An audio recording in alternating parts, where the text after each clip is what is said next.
जय श्री राधे, जय Shri Krishna. Once again welcome to all of you our channel. एक बार आप सभी का बहुत बहुत स्वागत है आप ही के यूट्यूब चैनल वीकी वीपीएस परिवार श्रीधाम वृंदावन। मैं राधेश्याम वशिष्ठ आप सभी का नित्य की भांति स्वागत करता हूँ। ले चलता हूँ आज की पावन श्रीमद् भागवत के बृहद भागीरथी में अवगाहन करने के लिए, जिसके अंतर्गत श्रीमद् भागवत की मूल कथा मूल भागवत हम श्रवण कर रहे हैं। नए आए हैं चैनल को सब्सक्राइब कर लें, शेयर जरूर करें, लोगों को पता चले कि भाई एक चैनल ऐसा भी है जहां भागवत की मूल कथा श्रवण कराई जाती है। आजकल तो साप्ताहिक कथाओं का रंग ढंग ही बदल गया है, केवल मनोरंजन मात्र का साधन रह गई हैं। मन को संतुष्टि के लिए, आत्म संतुष्टि के लिए श्रीमद् भागवत की बृहद कथा कर रहे हैं। एक आवृत्ति होके चुकी है, दूसरी आरंभ है, द्वितीय स्कंद चल रहा है। आप सभी का बड़ा सहयोग मिल रहा है, बड़भागी हैं हम आप लोग। तो ये कथा हम आपको श्रीमद् भागवत श्रीधाम वृंदावन से भागवत निकेतन से श्रवण करने को मिल रही है। तो एक बार पुनः प्रार्थना है, यदि केवल कथा श्रवण करने के लिए आते हैं तो प्लीज चैनल को सब्सक्राइब कर लें, शेयर करें अपने फेसबुक पे, व्हाट्सएप पे और अपने सगल संबंधियों को अवश्य शेयर करें। जितना हम प्रेषित करेंगे, जितना शेयर करेंगे, उतना अधिक लाभ की प्राप्ति हमें होगी। आइए करते हैं गोविंद नाम संकीर्तन। श्री कृष्ण गोविंद हरे मुरारी, हे नाथ नारायण वासुदेव। श्री कृष्ण गोविंद हरे मुरारी, हे नाथ नारायण वासुदेव। हे नाथ नारायण वासुदेव, हे नाथ नारायण वासुदेव। श्री कृष्ण गोविंद हरे मुरारी, हे नाथ नारायण वासुदेव। नारायणं नमस्कृत्यं नरं चैव नरोत्तमं देवीं सरस्वतीं व्यासं ततो जयमुदीरयेत्। कृष्णाय वासुदेवाय हरये परमात्मने प्रणतक्लेशनाशाय गोविन्दाय नमो नमः। ओं नमो भगवते वासुदेवाय। श्रीमद्भागवत महापुराणम् अथ द्वितीय स्कंदः द्वितीयोऽध्यायः। श्रीशुक उवाच एवं पुराधारणयात्मयोनिर्नष्टां स्मृतिं प्रत्यवरुध्य तुष्टात् तथा सजर्जेदमोघदृष्टे यथाप्ययात् प्राग्यवसाय बुद्धि शाब्दस्य हि ब्राह्मण एव पंथ एष पंथ यन्नाम विद्यार्यति धीर्य पार्थे परिभ्रमस्तत्र न विन्दतीर्थान् मायामये वासनया शयान। अतः कविर्नाम सुयावदर्थं स्याद प्रमद्दो व्यवसाय बुद्धि सिद्धि निनार्थे नयति तत्र परिश्रमं यत्र समीक्षमाणा। श्री सुखदेव जी कहते हैं, सृष्टि के प्रारंभ में ब्रह्मा जी ने इसी धारणा के द्वारा प्रसन्न हुए भगवान से वह सृष्टि विषयक स्मृति प्राप्त की थी जो पहले प्रलय काल में विलुप्त हुई थी। इसी से उनकी दृष्टि अमोघ और बुद्धि निश्चयात्मिका हो गई। तब उन्होंने इस जगत को वैसे ही रचा जैसा कि यह प्रलय के पहले था। वेदों की वर्णन शैली ही ऐसी विशेष प्रकार की है कि लोगों की बुद्धि स्वर्ग आदि निरर्थक नामों के फेर में फंस जाती है। जीव वहाँ सुख की वासना में स्वप्न सा दिखता हुआ भटकने लगता है, किंतु उस मायामय लोक में कभी उसे सच्चे सुख की प्राप्ति नहीं होती। इसलिए विद्वान पुरुष को चाहिए कि वह विविध नामों वाले पदार्थ से उतना ही व्यवहार करें जितना प्रयोजन हो। अपनी बुद्धि को उनकी निस्सारता के निश्चय से परिपूर्ण रखे और एक क्षण के लिए भी असावधान न हो। यदि संसार के पदार्थ प्रारब्धवश बिना परिश्रम के यूं ही मिल जाएं तो उनकी उपार्जन का परिश्रम व्यर्थ समझकर उनके लिए कोई प्रयत्न न करें। सत्यां शितो किं कसिपौ प्रयासेर्बाह्यो स्वसिद्धेयपबर्हणे किं सत्यञ्जलो किं पुरुषा अन्नपात्रादिग्वल्गलादौ सति किं तु कूलैर्चीराणि किं पतिन सन्ति दिशन्ति वीक्षां नैवाङ्घ्रिपां परिभृतः शरितोऽप्यसस्यन्रुद्धा गुहा किमजितोऽवतिनो वसन्नान् कस्मात् भजन्ति कवयो धनुर्मदान्धान्। जब जमीन पर सोने से काम चल सकता है तो पलंग के लिए प्रयत्न करने से क्या प्रयोजन। जब बुझाएं अपने को भगवान की कृपा से स्वयं ही मिली हुई है तब तकिए की क्या आवश्यकता। स्वयं ही मिली हुई तब तकियों की क्या आवश्यकता। जब अंजलि से काम चल सकता है तब बहुत से बर्तन क्यों बटोरें। वृक्ष की छाल पहन या वस्त्रहीन रहकर भी यदि जीवन धारण किया जा सकता है तो वस्त्रों की क्या आवश्यकता। पहनने की क्या रास्तों में छुतड़े पहनने को क्या रास्तों में छुतड़े नहीं है। भूख लगने पर दूसरों के लिए ही शरीर धारण करने वाले वृक्ष क्या फल फूल की भिक्षा नहीं देते। जल चाहने वालों के लिए नदी नदियां क्या बिल्कुल सूख गई हैं? रहने के लिए क्या पहाड़ों की गुफाएं बंद कर दी गई हैं? अरे भाई, सबकी सब न सही, क्या भगवान भी अपनी शरणागतों की रक्षा नहीं करते? ऐसी स्थिति में बुद्धिमान लोग भी धन के नशे में चूरगवंडी धनियों की चापलूसी क्यों करते हैं? एवं सचिते स्वत एव सिद्धो आत्मा प्रियोर्दो भगवान अनंतो तम निव्रतो नियतार्थो भजितो संसार हेतु परमश्च यत्र कस्तां त्वनादित्र परानु चिन्तामृते पशून सतिं नाम युञ्ज्यात् पश्यञ्जनं पतितं वेतरण्यां सुकर्मजान् पते परितापाञ्जुषाणाम् केचित्वदेहान्तरदयावकाशे प्रादेशमात्रं पुरुषं वसन्तं चतुर्भुजं कंचिरथांगशंकं गदाधरं धारणया स्मरन्ति। इस प्रकार विरक्त हो जाने पर अपने हृदय में नित्य विराजमान शुद्ध सिद्ध आत्म स्वरूप परम प्रियतम परम सत्य जो अनंत भगवान है, बड़े प्रेम और आनंद से दृढ़ निश्चय करके उन्हीं का भजन करें, क्योंकि उनके भजन से जन्म मृत्यु के चक्कर में डालने वाले ज्ञान का नाश हो जाता है। पशुओं की बात तो अलग है, परंतु मनुष्यों में भला ऐसा कौन है जो लोगों को इस संसार रूप वैतरणी नदी में गिरकर अपने कर्मजन्य दुखों को भोगते हुए देखकर भी भगवान का मंगलमय चिंतन नहीं करेगा? इन असत विषय भोगों में ही अपने चित्त को भटकने देगा। कोई साधक अपने शरीर के भीतर हृदय आकाश में विराजमान भगवान की प्रादेश मात्र स्वरूप की धारणा करते हैं। वे ऐसा ध्यान करते हैं कि भगवान की चार भुजाओं में शंख चक्र गदा और पद्म है। प्रसन्न वग्रम नलिलायति क्षणं कदम किंचिल कपि संगवाससं लसन् महारत्न हिरण्मयाङ्गदं स्वरन् महारत्न किरीट कुंडलम उन्निद्रियत् पंकज कर्णिकालये योगेश्वरास्ता पितपाद पल्लवं श्रीलक्ष्मणं कौस्तुभरत्न कंदरं अम्लानरत्नामरमालयाचितं विभूषितं मेखलयाङ्गुलीके महादनिर्नूपुर कंकणादिभिः स्निग्धामला कुञ्चित नीलकुन्तलिर्विरोचमानहासपेशलम् अधीन लीलासदैक्षणोल्लसत् भूभृङ्गमा संसूचित भूर्यनुग्रहम् इकेत चिन्ताय मम मीश्वरम यावन मनोधारण यावतिष्ठिते। उनके मुख पर प्रसन्नता झलक रही है। कमल के समान विशाल और कोमल नेत्र है। कदम्ब की पुष्प की केसर की समान पीला वस्त्र धारण किए हुए, भुजाओं में श्रेष्ठ रत्नों से जड़े हुए सोने के बाजूबंद शोभायमान है। सिर पर बड़ा ही सुंदर मुकुट और कानों में कुंडल हैं जिनमें जड़े हुए बहुमूल्य रत्न जगमगा रहे हैं। उनके चरण कमल योगेश्वरों के खिले हुए हृदय कमल की कर्णकार पर विराजित हैं। उनके हृदय पर श्रीवत्स का चिन्ह एक सुनहरी रेखा है। गले में मणि लटक रही है। वक्षस्थल पर न कुमलाने वाली वनमाला से घिरा हुआ है। वे कमर में करदनी, उंगलियों में बहुमूल्य अंगूठे, चरणों में नूपुर और हाथों में कंगन आदि आभूषण धारण किए हुए हैं। उनके बालों की लटें बहुत चिकनी, निर्मल, घुंघराली और नीली हैं। उनका मुखकमल मंद मंद मुस्कान से खिल रहा है। लीलापूर्ण उन्मुक्त हास्य और चितवन से शोभायमानों के द्वारा वे भक्तजनों पर अनंत अनुग्रह की वर्षा कर रहे हैं। जब तक मन इस धारणा के द्वारा स्थिर न हो जाए तब तक बार बार इस चिंतन स्वरूप भगवान को देखते रहने की चेष्टा करनी चाहिए। बोलो भक्तवत्सल भगवान की जय। एक एक सोंगानि ध्यानुभावयेत् पादानि यावन्दशितं गदावृतं जितं स्थानमपूज्य धारयेत् परं वसंसोद्यति धीर्यतादित यावन्न जायेत् परावरेऽस्मिन् विश्वेश्वरे द्रष्टरि भक्तियोगो तावस्तवीयो पुरुषस्य रूपं क्रियावसाने प्रयतस्मरेतो स्थिरं सुखं चासनमाश्रितो यतिर्यदा जियासुरिममङ्गलोकं काले च देशे च मनो न सज्जते प्राणान्यंक्षेन् मनसा जितासु। भगवान की चरण कमलों से लेकर उनके मुख मुस्कान युक्त मुख कमल पर्यंत समस्त अंगों की एक एक करके बुद्धि के द्वारा धारणा करनी चाहिए। जैसे जैसे बुद्धि शुद्ध होती जाएगी वैसे वैसे चित्त स्थिर होता जाएगा।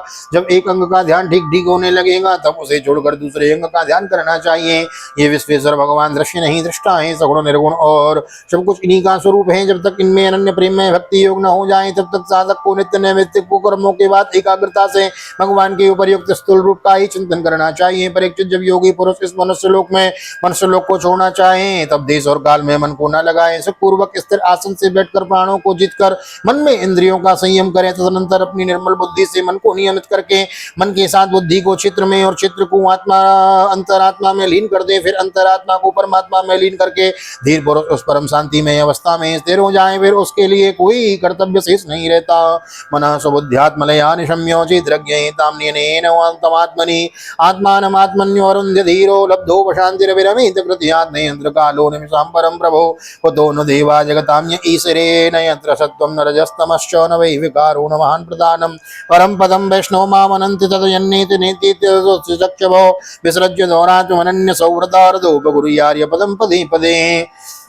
इस अवस्था में सत्वगुण भी नहीं है, फिर रजोगुण और तमोगुण की तो बात ही क्या है। अहंकार महत्व प्रकृति का भी वह अस्तित्व नहीं है। उस स्थिति में जब देवताओं के नियामक काल की भी दाल नहीं गलती, तब देवता और उनके अधीन रहने वाले प्राणी तो रह ही कैसे सकते हैं। योगी लोग रहे यह नहीं इस प्रकार परमात्मा से भिन्न पदार्थों का त्याग करना चाहते हैं और शरीर तथा उसके संबंधी पदार्थों में आत्मबुद्धि का त्याग करके हृदय के द्वारा पद पद पर भगवान के जिस परम पूज्य स्वरूप का आलिंगन करते हुए अनन्य प्रेम से परिपूर्ण रहते हैं, वही भगवान विष्णु का परम पद है। इस विषय में समस्त शास्त्रों की सम्मति है।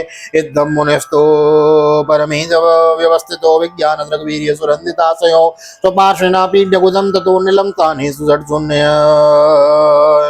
शून्यमये जितक्लमो नाभ्यां चितं हृदयरोप्य तस्मादुरानगद्यो रसितं नयन्मुनि ततोऽनुसन्धाय धिया वनस्पति सुतालमूलं सनकिरणयितो तस्माद् मुन्नयेतो निरुद्ध शब्दाय तनोऽनपेक्षो वा मुहूर्तादमकुण्ठदृष्टिः निर्विद्यमूर्धन् विसृजित परम गतो। ज्ञान दृष्टि केवल से जिसके चित्त की वासना नष्ट हो गई है, उस ब्रह्मनिष्ठ योगी को इस प्रकार अपने शरीर का त्याग करना चाहिए। पहले एड़ी से अपनी गुदा को दबाकर स्थिर हो जाए, तब बिना घबराहट के प्राणवायु को चक्र भेदन की रीति से ऊपर ले जाए। मनस्वी योगी को चाहिए कि नाभि चक्र मणिपूरक में स्थित वायु को हृदय चक्र अनाहत में, वहां से उदान वायु के द्वारा वक्षस्थल के ऊपर विशुद्धि चक्र में, फिर उस वायु को धीरे धीरे तालोमूल में विशुद्ध चक्र के अग्रभाग में चढ़ा दे। तो अनंतर दो आंखों और दो कान, भूद्वासिका छिद्र और मुख, इन सातों छिद्रों को रोककर उन तालोमूल में स्थित वायु को भवों के बीच में आज्ञा चक्र में ले जाए। यदि किसी लोक में जाने की इच्छा ना हो तो आधी घड़ी तक उस वायु को वहीं रोककर स्थिर लक्ष्य के साथ उसे सहस्त्रासार में ले जाकर परमात्मा में स्थित हो जाए। इसके बाद ब्रह्मरंध्र का भेदन करके शरीर इंद्रियादि को छोड़ देवे।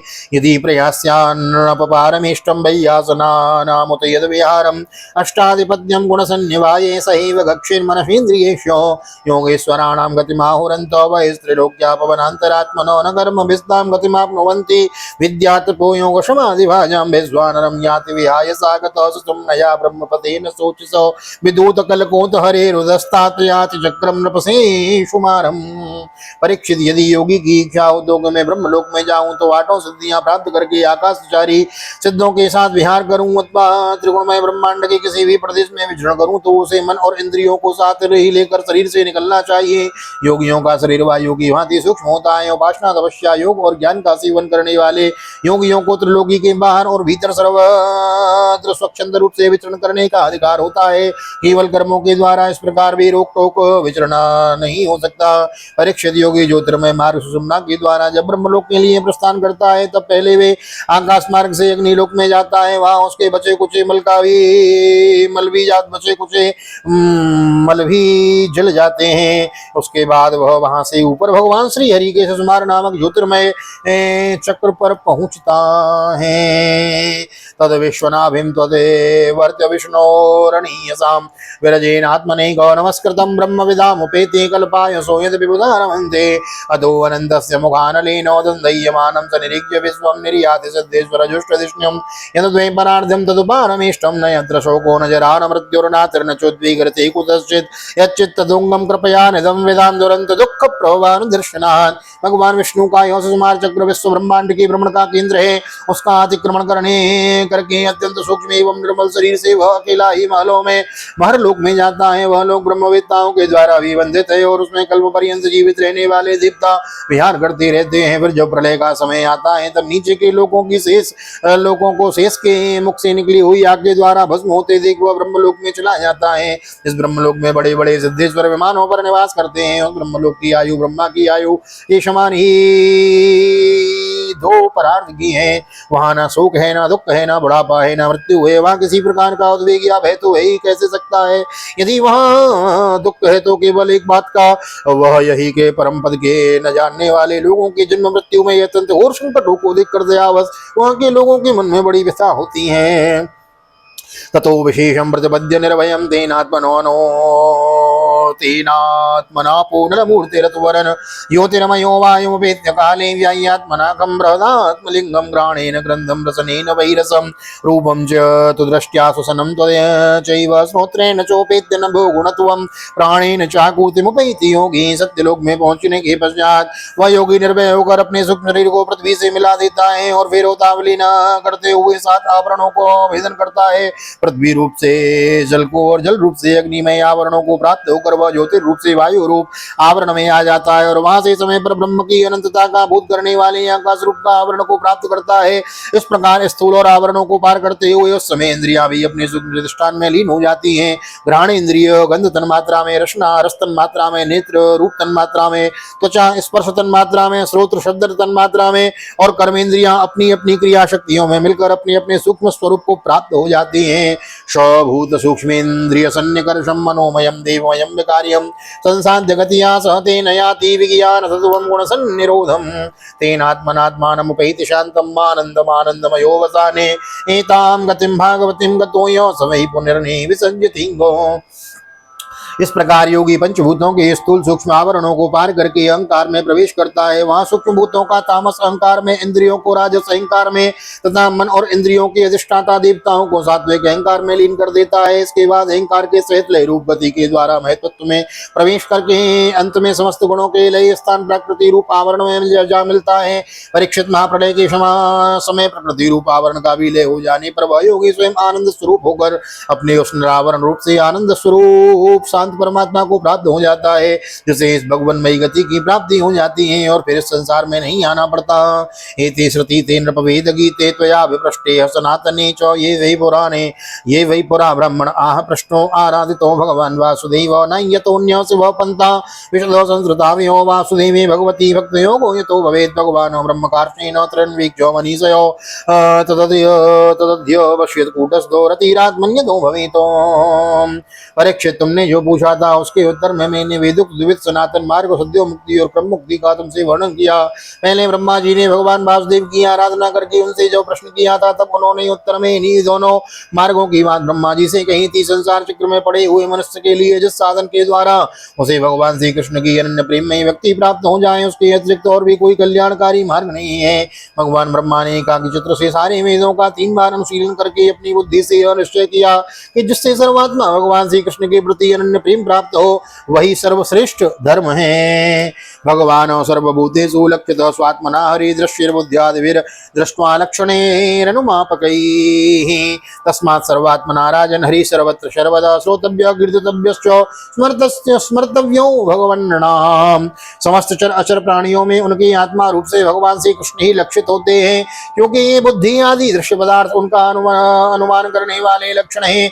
वे इन सबके साक्षी एकमात्र दृष्टा हैं। परीक्षित, इसलिए मनुष्य को चाहिए कि वे सब समय और सभी स्थितियों में अपनी संपूर्ण शक्ति से भगवान श्री हरि का ही श्रवण कीर्तन और स्मरण करें। राजन पिबन्ति ये भगवत आत्मनः सतां कथामृतं श्रवणपुटेषु संवृतां पुनन्ति ते विषय विदूर सिताशयं व्रजन्ति तज्जरण सरोरुहान्तकम्। राजन, संत पुरुष आत्मस्वरूप भगवान की कथा का मधुर अमृत बांटते ही रहते हैं। जो काम इस चैनल पे नित्य प्रतिदिन होता है, देखो यहाँ जो लिखी है ना वही काम हो रहा है इस चैनल पे। राजन, संत महापुरुष आत्मस्वरूप भगवान की कथा का मधुर अमृत बांटते ही रहते हैं। यहाँ भी नित्य आपको अमृत पिलाया जा रहा है। प्रतिदिन एक अध्याय की कथा श्रवण कराई जाती है। जो अपने कान के दोनों में भर भर कर उनका पान करते हैं, उनके हृदय से विषयों का विषैला प्रभाव जाता रहता है, वह शुद्ध हो जाता है और वे भगवान श्री कृष्ण के चरण कमलों की सन्निधि प्राप्त कर लेते हैं। श्रीमद् भागवते महापुराणे पारमहंस्यायां संहितायां द्वितीय स्कंदे पुरुष संस्थान वर्णनम नाम द्वितीयोत्सव श्री बालकृष्ण चरणार्पणमस्तु राधा कृष्ण भजनार्पणमस्तु। कृष्णाय वासुदेवाय हरये परमात्मने प्रणतक्लेशनाशाय गोविंदाय नमो नमः। हरे कृष्ण कृष्ण कृष्ण हरे हरे, हरे राम राम राम हरे हरे। राधे कृष्ण कृष्ण कृष्ण राधे राधे, राधे श्याम श्याम श्याम राधे राधे। और राधा गोविंद भगवान की जय। श्रीमद् भागवत महापुराण की जय। श्री वेद व्यास जी महाराज की जय। सुखदेव जी महाराज की जय, राजा परीक्षित जी महाराज की जय, राजा रामचंद्र भगवान की जय, श्री हनुमान जी महाराज की जय, गोवर्धन नाथ की जय, यमुने महारानी की जय, वृंदावन माँ की बिहारी लाल की जय, भैया मैया की जय, तुलसी मैया की जय, अपने अपने माता पिता की जय, सदगुरुदेव भगवान की जय, आज के आनंद की जय। जय जय श्री राधे, जय जय श्री राधे, जय श्री राधे श्याम, जय जय राधे, जय जय श्याम। सबको मिले वृंदावन धाम, ऐसी प्रार्थना मेरी ठाकुर जी के चरणों में। क्या तक वीडियो बने हैं, वीडियो को लाइक कर दीजिए, शेयर कर दीजिए, कमेंट में भगवान की जय लिख दीजिए। नए आए हैं चैनल को सब्सक्राइब कर दीजिए और शेयर अवश्य कीजिए, क्योंकि यह एक ऐसा चैनल है जहाँ श्रीमद् भागवत की मूल कथा, मूल पाठ आपको श्रवण कराया जाता है। तो नित्य अमृत यहाँ पिलाया जा रहा है। तो आप बड़भागी हैं जो इस चैनल पे आए हैं, आप सभी को बहुत बहुत धन्यवाद। मिलते हैं अगली वीडियो में, तब तक के लिए श्री धाम वृंदावन से आप सभी को हृदय से भागवत निकेतन में राधे श्याम वशिष्ठ ठाकुर जी का दर्शन करते हुए हृदय से प्यार भरी जय श्री राधे, जय श्री कृष्ण, हरि ओम।